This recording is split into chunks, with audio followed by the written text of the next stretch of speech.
Hi everyone, I'm Heidi Schott, Canon for Communication and Social Justice Advocacy in the Diocese of Maine. I'm on sabbatical right now. I'm here at my house in Newcastle and I've got my Bishop's Wood t-shirt on. But I was just going over some video from the last night of General Convention where members of your deputation sat and talked a little bit about what they wanted to tell people when they returned to Maine. My original thought was I'd wait until I got back from sabbatical and I'd make it pretty and share it with everyone at Diocesan Convention in October. But as I listened to the tape again, I realized it was really exciting what they had to share. So I don't want to wait. So I hope you enjoy, and please be very proud of the Maine Episcopalians who represented the entire Diocese of Maine at General Convention. Dean, what is one thing you would want to tell people back in Maine about your experience at General Convention? The best experience I had was watching the variety of Eucharists we had during the course of the week.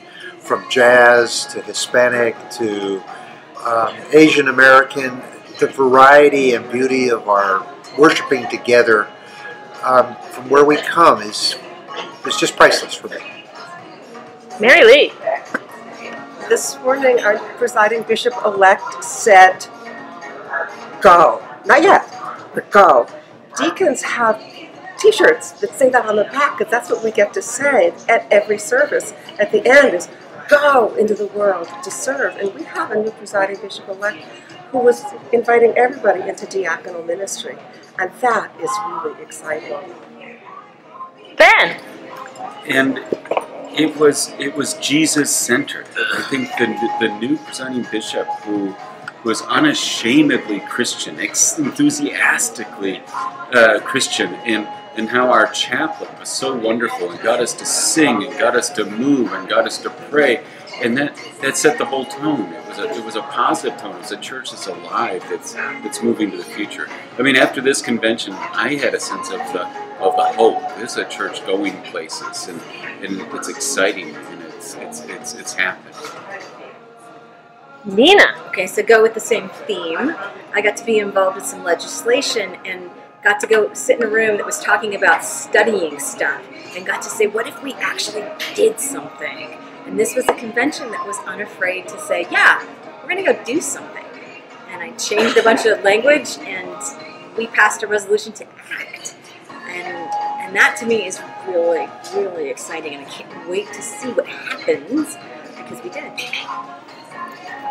Calvin. There are so many things about this convention that I am incredibly proud of, but I would say that I am so excited today about the amount of money that we have put into our budget to really invest in evangelism for the church, to increase church plants and to revitalize churches, and also the amount of energy and time that we put into discussions about racial reconciliation, and that we put our money where our mouth is on that subject as well.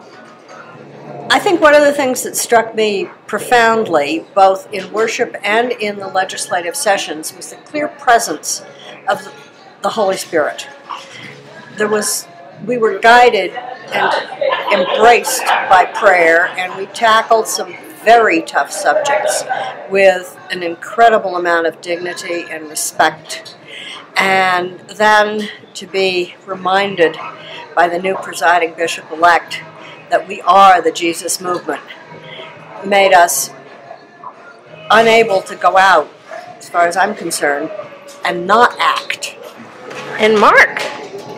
I think sometimes when we think about big conventions like this, and we talk about doing things that are legislative in nature, it's easy to ask yourself the question, well, why would we do this? What does it really matter? And I think that we accomplished some stuff here in Salt Lake City that really matters and really makes a difference. And one of the things that I take some of the most pride in is being able to put my name to a piece of paper that helped in some small way to authorize the marriage rights for everyone. All means all, and I'm very proud of that. Thanks, everybody. Change what I said. Sure. Round two. That was good.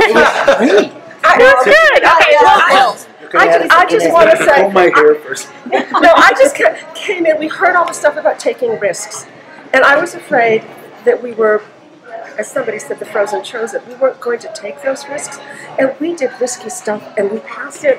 These guys wrote resolutions that went places, and we had a new presiding. We're going to go places. The risks are real. The energy is real. The Jesus movement is real, and the hem of God's garment filled that whole space.